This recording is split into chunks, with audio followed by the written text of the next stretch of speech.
आधुनिक संस्कृति है या पाश्चात्य संस्कृति है, उसके कारण हमारी जो आने वाली पीढ़ी है, जो माता पिता हैं, वो संस्कार उस प्रकार के नहीं दे पा रहे हैं बच्चों को।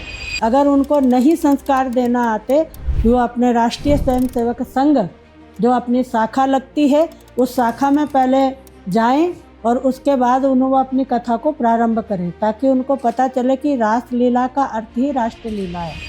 अभी हरियाणा में इलेक्शन थे, सभी के पास अपने अपने मुद्दे थे। क्या कारण था कि जो वो कमिटमेंट थी, उनके जो पत्र था, उसमें पर्यावरण का पै भी नहीं था। समाज की रक्षा के लिए साधु तो अकेला, उसे क्या करना है। तो मैं कहूँगी कि अधिक से अधिक सभी समाज के जो हमारे लोग हैं, उसमें किसी भी संप्रदाय को जीवन सबको चाहिए, है ना। हर व्यक्ति स्वस्थ रहना चाहता है। आप महिला साध्वी महामंडलेश्वर, क्या घटना घटी कि आपको साधु बनना पड़ा? संन्यास परंपरा को जिन्होंने अपने जीवन में समाज के समक्ष एक उदाहरण के रूप में प्रस्तुत किया, जो बाल्यकाल से ही परिवार से वैराग्य लेकर संन्यस्त जीवन में और श्रीमद् भागवत कथा, श्री रामचरितमानस के माध्यम से समाज का जागरण और सामाजिक क्षेत्र में अनेकों सामाजिक संगठनों, संतों के भी, अखिल भारतीय साधु शक्ति परिषद की आप अखिल भारतीय उपाध्यक्षा, ऐसे अनेकों दायित्वों पर आपने काम किया है और लगातार समाज की विभिन्न समस्याओं को एक उचित मंच पर उठाने का काम परम पूज्य महामंडलेश्वर मैत्री गिरी जी हमारे मध्य में हैं। हमारे पर्यावरण के क्षेत्र में बहुत ही सेवाएं प्रदान करने वाले और महामृत्युंजय मठ के संस्थापक स्वामी सहजानंद सरस्वती जी, आज के संवाद में महामंडलेश्वर मैत्री जी, जिन्होंने ऐसी बहनों को, माताओं को संस्कारित कर समाज की अग्रणी पंक्ति में खड़ा किया है, जिनको एक संस्कार की आवश्यकता थी। और आपने मंगलौर, हरिद्वार में स्थित बहुत ही एक विपरीत स्थान पर, जहाँ पर गैर हिंदुओं की बहुत बड़ी आबादी के बीच रहकर ऐसी छोटी बहनों को, उनको संस्कार देने का काम प्रारंभ किया था, जो आज एक विशाल वटवृक्ष के रूप में हरिद्वार के ही नहीं देश भर के लिए प्रेरणा है। तो हम आने वाले महाकुंभ में, जो पूरा विश्व 2025 में प्रयागराज में पूरा विश्व का ध्यान आकर्षित कर रहा है, उसके संदर्भ में बातचीत करेंगे। आज साध्वी जी, हिंदू समाज एक अपेक्षा की दृष्टि से हम सब लोगों से आशा करता है कि समाज संस्कारवान हो, और जो जिस प्रकार से सोशल मीडिया के माध्यम से या तथाकथित कथावाचक, कथावाचिका, जो कोई भी धर्म की जो सच्चाइयाँ हैं, धर्म के जो आदर्श है, हिंदू धर्म का एक जो गुण है, वो न बताकर विभिन्न प्रकार की संगीत और जो परोसा जा रहा है, इससे हिंदू पीढ़ी भ्रमित होती है। उसके बारे में आप थोड़ा प्रकाश डालिए कि ऐसी अवस्था में हिंदू समाज किस मार्ग पर चलना चाहिए। देखिए, जहाँ तक समाज की बात है, इस प्रकार के पाखंड हमेशा चलते आए हैं और चल भी रहे हैं, लेकिन समाज को समझना चाहिए कि हमारी जो मूल संस्कृति है, जो सनातन परंपरा है, जो हम लोग राष्ट्र विचारधारा से चलते आए हैं, क्योंकि हम जिस देश में रहते हैं, यह साधारण देश नहीं है। हम लोग इस देश को भारत कहते हैं और प्राचीन काल से, और यहाँ तक कि भगवान ने गीता जी में भी भगवान अर्जुन को भगवान ने भारत कह करके संबोधित किया है। और भारत का अर्थ बड़ा श्रेष्ठ है हमारे सनातन और वेदों में। भा का अर्थ होता है प्रकाश, ज्ञान, और उस ज्ञान में जो निरंतर रत रहता है। और मैं समझती हूँ कि धीरे धीरे ये जो आधुनिक संस्कृति है या पाश्चात्य संस्कृति है, उसके कारण हमारी जो आने वाली पीढ़ी है, कुछ वर्षों से हमारे जो माता पिता हैं वो संस्कार उस प्रकार के नहीं दे पा रहे हैं बच्चों को, कि हम जिस धरती पर पैदा हुए हैं वो धरती साधारण नहीं है, वो ज्ञानमय धरती है। हम लोग प्रातः काल उठ कर के धरती माता को प्रणाम करते हैं, कराग्रे वसते लक्ष्मी कर मध्य सरस्वती कर मूले तो गोविंदम, क्योंकि साक्षात हमें परमात्मा के दर्शन होते हैं। अगर ये संस्कार, ये संस्कृति हमारी निरंतर बनी रहे, माता पिता अपने बच्चों को संस्कार दें, तो शायद इन भ्रमित लोगों के चक्कर में समाज नहीं पड़ेगा। तो मेरा तो विशेष यही रहेगा कि ऐसे जो भ्रम में डालने वाले लोग हैं और जो भ्रमित करने वाले लोग हैं, भगवान श्री कृष्ण जिन्होंने अपना जीवन समस्त 6 दिन के बालक ने संपूर्ण जीवन राष्ट्र और समाज की सेवा में समर्पित कर दिया, उनको 7 दिन की भागवत में वो चूड़ी बेचवाने का काम करते हैं। तो भगवान कृष्ण ने, जिसने 6 दिन के बालक ने संघर्ष शुरू किया, भगवान इस धरती पर अवतरित ही इसलिए हुए, प्रकट ही इसलिए हुए, और उनको वो 7-7 दिन तक चूड़ियाँ बिकवा रहे, कहाँ उनको चूड़ी बेचने का समय मिला। तो ये सारी जो चीज़ें हैं ये हम सबको समझनी चाहिए। और जो ये कथा करने वाले लोग हैं, जो अपने आप को बहुत बड़े विद्वान कथावाचक बनते हैं, उनको शास्त्रों को समझना चाहिए, अपनी संस्कृति को समझना चाहिए। और मैं तो विशेष ये आग्रह करूँगी कि वास्तव में वो भगवान कृष्ण की लीला को, रास लीला को करना चाहते हैं, तो उसके लिए उनको राष्ट्रलीला पढ़ना अति आवश्यक है। और अपने बालकों को अगर उनको नहीं संस्कार देना आते, तो वो पहले हमारे, मुझे कहने में कोई संकोच नहीं है कि वो अपने राष्ट्रीय स्वयंसेवक संघ जो अपनी शाखा लगती है, उस शाखा में पहले जाएं और उसके बाद वो अपनी कथा को प्रारंभ करें, ताकि उनको पता चले कि रासलीला का अर्थ ही राष्ट्रलीला है, कि हम राष्ट्र के लिए क्या काम कर सकते हैं, हम समाज को क्या दे सकते हैं। हम अपने ग्रंथों को हम सनातन क्यों कहते हैं? सनातन का अर्थ है कि आज 2.25 अरब वर्ष पुरानी संस्कृति हमारे पास है, प्रमाण है हमारे पास। वो क्यों है, किस लिए है? क्योंकि हमने उसको संजो करके रखा, हमने उनको संभाला, हमने उसको देखा है ना, हमने उसको जिया है, इसलिए हम कर रहे हैं। अगर ना जीते तो ना होता। तो ये हमें समझना चाहिए, सब लोगों को समझना चाहिए, और व्यासपीठ पर बैठने से पहले उनको विचार करना चाहिए कि हम क्या कह रहे हैं, और जो जिनको हम बता रहे हैं उनको क्या, दूसरा जो लोग उनको फॉलो करते हैं उनको भी समझ लेना चाहिए। और जो ये बहुत प्रकार के पाखंड चल रहे हैं अपने धर्म को लेकर के, देखिए हमारे यहाँ हमने कर्म में विश्वास रखा है, श्रम में विश्वास रखा है, इसलिए हमारे 4 आश्रम है। तो श्रम से ही सब कुछ मिलता है, जादू से या मंत्र से कुछ मिलने वाला नहीं है। मंत्र को भी श्रम से हम करते हैं, उसका जाप करते हैं, साधना करते हैं, सिद्ध करते हैं, तभी कार्य होता है। साधु जी, हम देखते हैं कि समाज का जो आज के समय में आइकन है, जो उसका आइडियल है, पहले हमारे महापुरुष होते थे, छत्रपति शिवाजी, महाराणा प्रताप, भगवान श्री कृष्ण, भगवान राम। लेकिन अब लोगों ने घरों में हीरो हीरोइंस के पिक्चर लगाए हैं, मोबाइल में वॉलपेपर लगाए हैं, वो उनको फॉलो कर रहा है समाज। और वो जो उनका चरित्र है, जो उनका आचरण है, वो फिल्मों में कुछ और है, बाहर कुछ और है। तो समाज आज हमारे जो देवी देवता, जो महापुरुष हैं, उनको छोड़कर एक काल्पनिक हीरो के पीछे दौड़ रहे हैं। उसका कारण भी वही है। भगवान ने गीता जी में कहा, महाजनों इन गते सुपंथा। जैसा महाजन लोग करेंगे वैसा पीछे आने वाली पीढ़ी करेगी।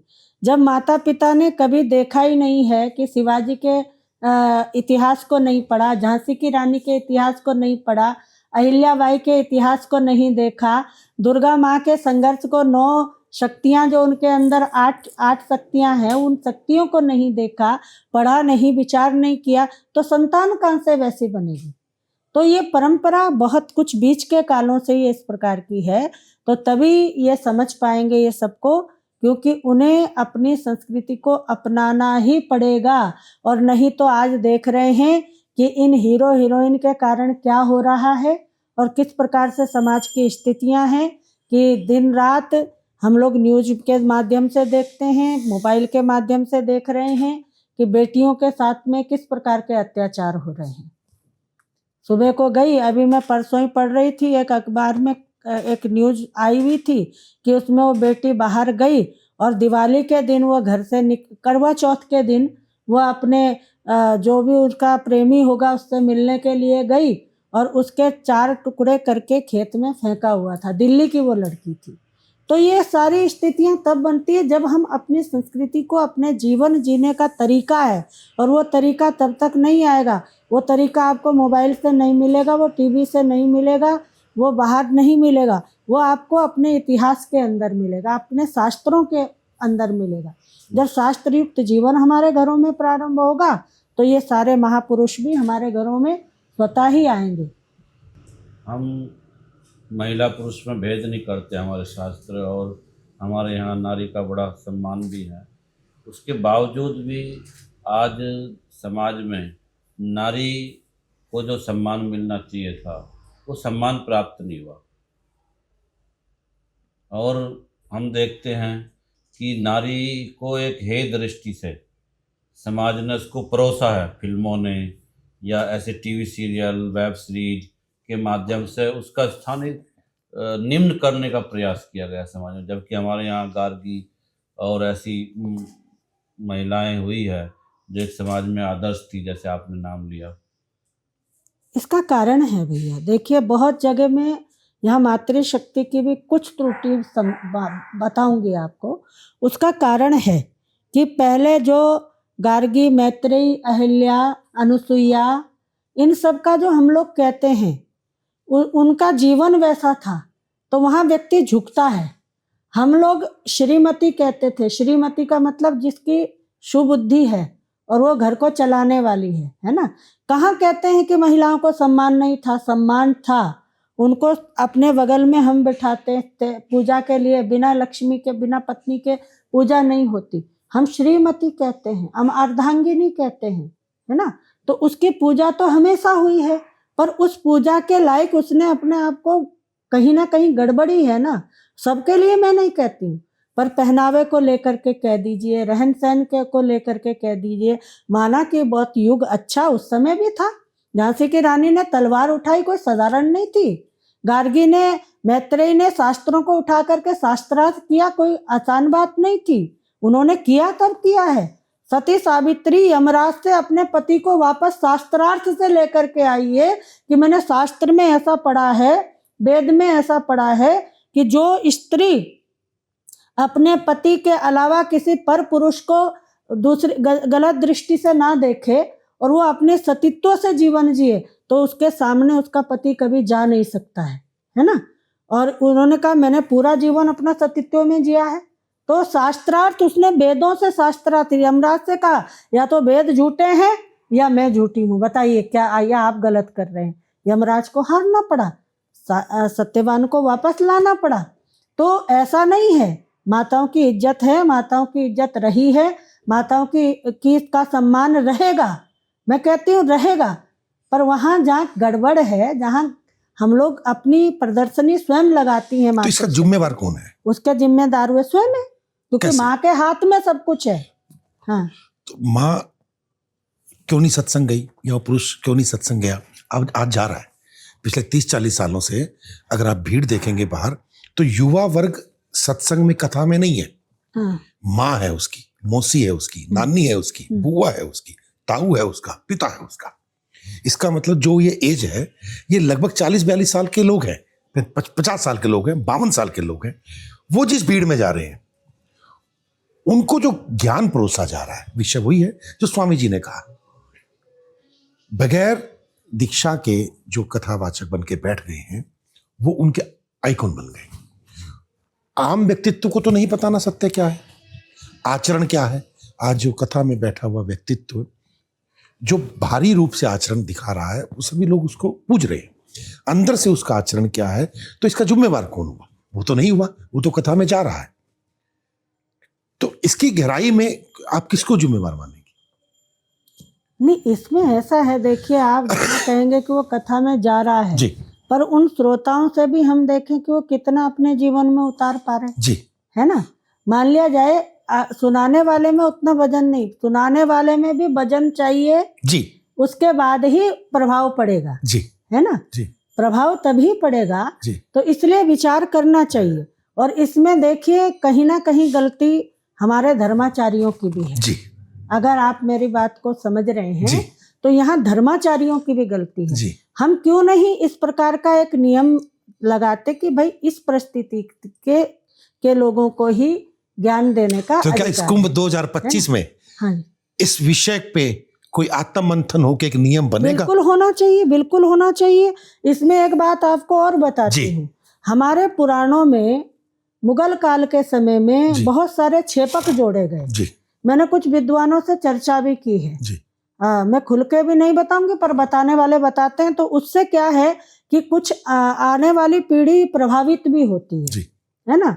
और उनको फिर वो गलत वे में भी ले जाती है, जी क्योंकि वो छेपक जुड़वाए गए हैं, जी जोड़े गए हैं। जी तो मेरा तो ये भी निवेदन रहेगा कि उसमें हम लोग एक उस धर्माचार्य जो हमारा शोधन होगा या चर्चा होगी, उस चर्चा में ये भी हो कि जो पुराणों में छेपक जुड़े हैं जी उन छेपकों को उससे अलग होना चाहिए, जी है ना। जी जैसे भगवान को गोपियों को लेकर के बहुत अजीब अजीब प्रकार की बातें हैं, आती हैं। जी शिव पुराण में बहुत सारी बातें ऐसी आती हैं, जी ब्रह्मा जी की, सरस्वती जी की। जी तो मैं समझती हूँ कि ऐसा नहीं है, जी है ना। लेकिन वो छेपक जोड़े गए, जी क्योंकि जिन लोगों ने जोड़े उनके यहाँ बेटी का नियम नहीं है, जी उनके यहाँ बहन का नियम नहीं जी। है, उन्होंने जुड़वाया उनको, जी। और हमारे धर्म को भ्रष्ट करने के जी लिए। तो आप मानती है पुराणों में हाँ, इन चीजों के अंदर अब आवश्यकता है, आवश्यकता शोधन करने की आवश्यकता है, जरूरी है। जी क्योंकि अब बहुत पढ़ी लिखी पीढ़ी हो गई है जी और नई जनरेशन को प्रश्न भी करते हैं। जी ऐसा नहीं है कि सारे लोग गलत है, मैंने पहले ही आपसे कहा जी, है जी। कि सभी लोग अपने पथ से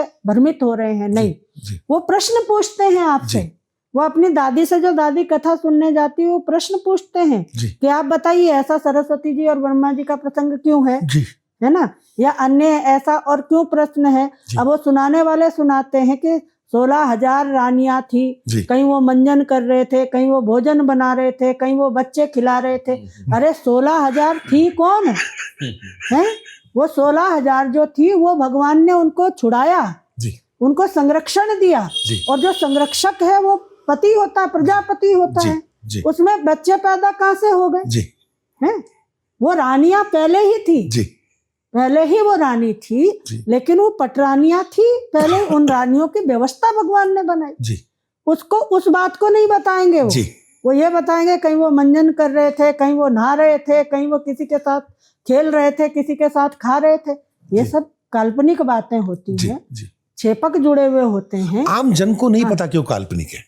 आम जन को नहीं, पर व्यासपीठ पे बैठा व्यक्तित्व व्यासपीठ में भी तो विद्वानों ने इस बात को पुष्टि करनी चाहिए, जी, पर वो नहीं कर रहे ना, नहीं कर रहे। हम कैसे पढ़े लिखे जी हैं? हमारे यहाँ वेद हैं, शास्त्र हैं, पुराण हैं, जी। शास्त्र हैं, है ना। हमारे यहाँ दर्शन हैं, जी है ना। दर्शनों में अनुमान प्रमाण आदि हम लोग पढ़ते थे, जी हमने पढ़े हैं सब। जी। तो उन सब में जब एक व्यक्ति पुराण का अधिकारी बनता है तो उसको भी तो उस पर विचार करना चाहिए ना। जी पुराण कहाँ से आए हैं? जी उन्हीं वेदों से ऋषियों ने निकाले हैं। जी। पर उसमें आप शोध तो कर सकते हैं ना कि कहाँ हम, और ऐसे ही सिखाने वाले हैं, सिखाने जी। वालों को बताना चाहिए। जी जिन महापुरुषों को उन्हें पढ़ना चाहिए उन महापुरुषों को नहीं पढ़ते हो। जी। जिन बहुत महापुरुषों ने उसको सुधार के भी लिखा तो है। आप ये कह सकती हैं कि सबसे पहले किसी भी तरह व्यक्ति और व्यक्तित्व को राष्ट्र लीला को समझना चाहिए, राष्ट्र लीला को समझना चाहिए, जिस राष्ट्र में वो पैदा हो जिस रहा है। राष्ट्र में जी। पैदा हुए हैं, जी क्योंकि ये ज्ञानमय देश है, जी ये प्रकाशमय देश है, जी। इसमें हम निरंतर रत रहने वाले लोग हैं। तो आज वर्तमान में राष्ट्र पे एक बड़ा खतरा मंडरा रहा है। खतरा तो पूरे महाद्वीप और पूरे धरा पे मंडरा रहा है, वो है पर्यावरण का। जी जी, आज बिल्कुल पर्यावरण इस बिल्कुल, राष्ट्र के लिए बिल्कुल, सबसे बिल्कुल, बड़ी बीमारी है। बिल्कुल। भारत, आपने कहा कि ज्ञानवान देश है, लोग पुण्य अर्जित करते हैं इस देश में उत्पन्न हो, अगर उनका मोक्ष नहीं हो रहा तो इसी धरा में वो जन्म ले। बिल्कुल पर क्या आप जानते हैं कि इस देश में जो व्यक्ति जन्म ले रहा है, वनस्पत फ्रांस के, वनस्पत पुर्तगाल के जो व्यक्ति वहां पैदा हो रहा है, वो यहाँ के व्यक्ति से 17 साल ज्यादा जीवन जी रहा है। यहाँ पैदा होते ही उसकी 17 साल आयु कम है। कम हो रही। क्यों? क्योंकि यहाँ प्रदूषण है। प्रदूषण क्यों है? क्योंकि हमने यहाँ पेड़ काट दिए।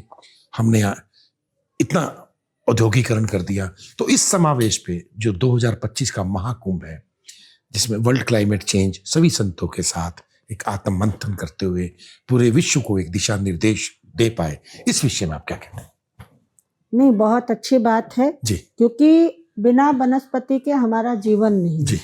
हम लोग पीपल की पूजा करते जी हैं क्योंकि पीपल का वृक्ष हमें आयु देता है, जी हमें शुद्ध आयु देता है, जी वायु देता है और जी। हमारा उद्धार होता है। ऐसा हम साक्षात ब्रह्म का रूप उसको करते हैं जी क्योंकि ब्रह्मा जी ने हमें उत्पन्न किया, वो हमें शक्ति देता है ना। तो तुलसी की हम पूजा करते हैं, आंवले की हम पूजा करते हैं, बेलपत्री की हम पूजा करते हैं। ये हमारे अभी कार्तिक मास चल रहा है जी और कार्तिक मास में विशेषतर आप देखिए तुलसी की रोज पूजा होती है ना। और तुलसा माता हमें औषधि भी देती है और ऑक्सीजन भी देती है हर प्रकार से। आंवले की पूजा हमारी माताएं करती हैं, आंवला एकादशी आती है तो उसमें आंवले की भी पूजा, बेलपत्र की भी पूजा होती है, पीपल की भी, बट की भी पूजा होती है। बट सावित्री का हम लोग व्रत करते हैं जी और अपना पलाश की पूजा करते हैं, उसको हम साक्षात शिव का रूप मानते हैं। जी ब्रह्मा जी का रूप पीपल को और बट को विष्णु जी का बिल्कुल। रूप और साक्षात जी केले के वृक्ष को हम लोग भगवान का रूप मानते जी। हैं। तो ये अच्छी बात है कि हमें एक संकल्प लेना चाहिए उसमें कि हम अपने वनस्पतियों को और इसको संभाल करके रखें, लेकिन उसके साथ साथ जो है वो अधिक से अधिक जो हमारे यहाँ जनसंख्या बढ़ रही है, जी हमारी नहीं बढ़ रही है, जी दूसरे लोगों की बढ़ रही है। जी आज आप देखिए कि जितनी हरिद्वार के जब हम छोटे छोटे थे, हम यहाँ आते थे, देखते थे बचपन में, पूरी जगह ये खाली हुआ करती थी। आज सब में मकान बन गए।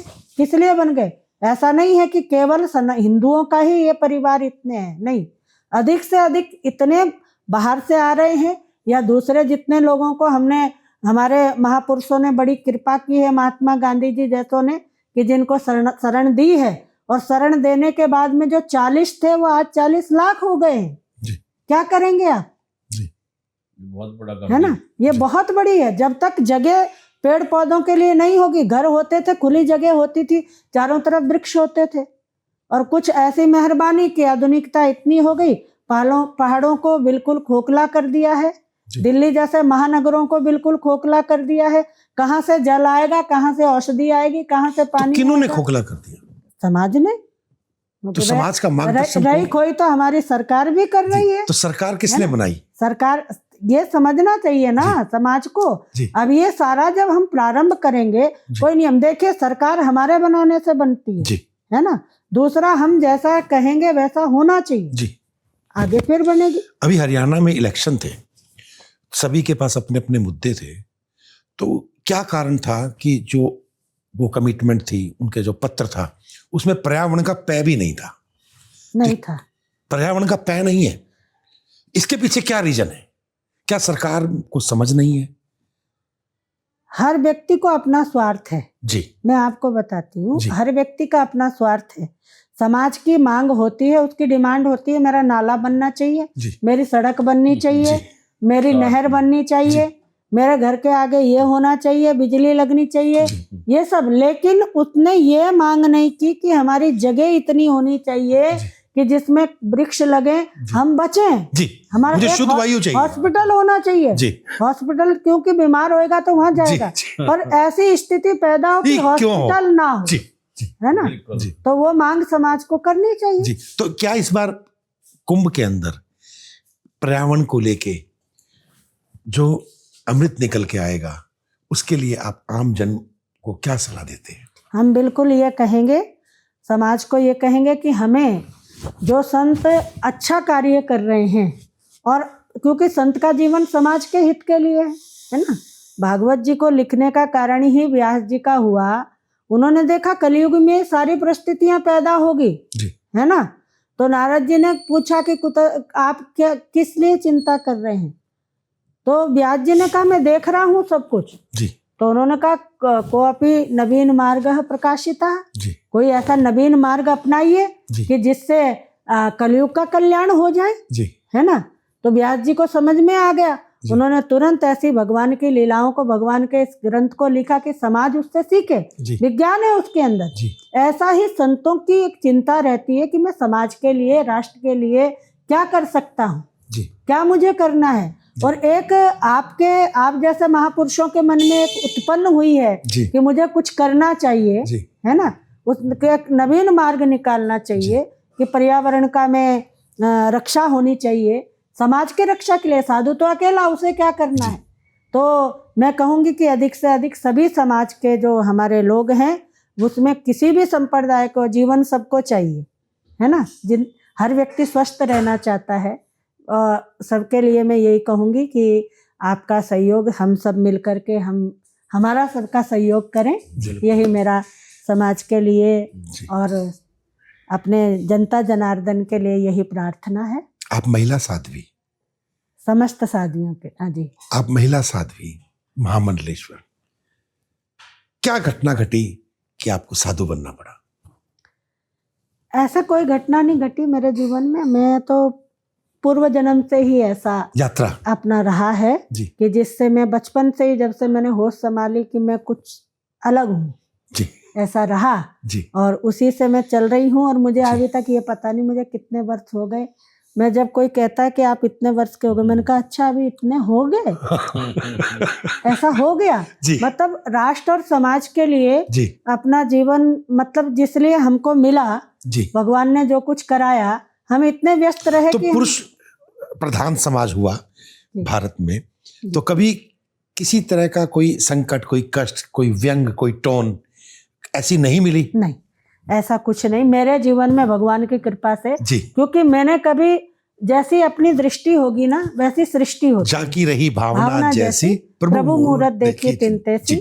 और मैं बहुत बाल्यकाल से मैं सन्यासी भी हूँ और राष्ट्रभक्त भी हूँ जी। मैंने राष्ट्र सेविका समिति का वर्ग बहुत बाल्यकाल में कर लिया था जी। और मैं ऐसे परिवार से जुड़ी हूँ कि वो परिवार इतना विराट है, इतना विराट है कि वहाँ ये सब सोचने की फुर्सत ही नहीं होती है कि मैं स्त्री हूँ कि पुरुष हूँ, मैं कौन हूँ, मैं क्या हूँ। और कभी मन में भाव भी नहीं। आप जो इतनी बच्चियों को पाल रहे हैं, इसकी प्रेरणा कैसे? ये मैं नहीं पाल रही हूँ जी, ये तो भगवान अपने आप बनाता है व्यवस्था जी। और वो अपने आप ही, मैंने ऐसी किसी की कोई प्रेरणा भी नहीं जी। अपने आप ही ऐसा होता चला गया जी। बेटियां आती चली गई, पढ़ करके अपने अपने वनवासी क्षेत्रों में जाती चली गई जी। और इसका विशेष जो है, जो सेवा का भाव मेरे अंदर रहा जी। उसकी मैं धन्यवाद करती हूँ भगवान का और भगवान ध्वज का जी। कि मैं राष्ट्र से जुड़ी रही, समाज से जुड़ी रही, तो इसलिए पूरा समाज मुझे एक अपना परिवार लगा जी। और उस परिवार में ये सब भी हैं जी। ऐसा तो कोई ऐसा विशेष नहीं कि मुझे ये रहा कि मुझे ऐसा करना है या मैं ऐसा करूंगी तो ये होगा। सारी घटनाएं मेरे जीवन में अचानक अचानक घटती चली जाती है। मुझे नहीं पता भैया मैं क्या करना चाहती हूँ, क्या करती हूँ। बहुत ज़्यादा प्रॉपर्टियां मेरे पास नहीं, बहुत धन में एकत्रित नहीं करती हूँ, कोई गुरुओं की संपत्ति मेरे पास नहीं, पर सारे काम होते हैं वो करते हैं। बस मुझे इतना पता है कि हमारा तन समर्पित, मन समर्पित जब हमने किया है तो अपने आप योगक्षेम वहां में हम करते हैं। आपका बहुत बहुत बहुत बहुत धन्यवाद।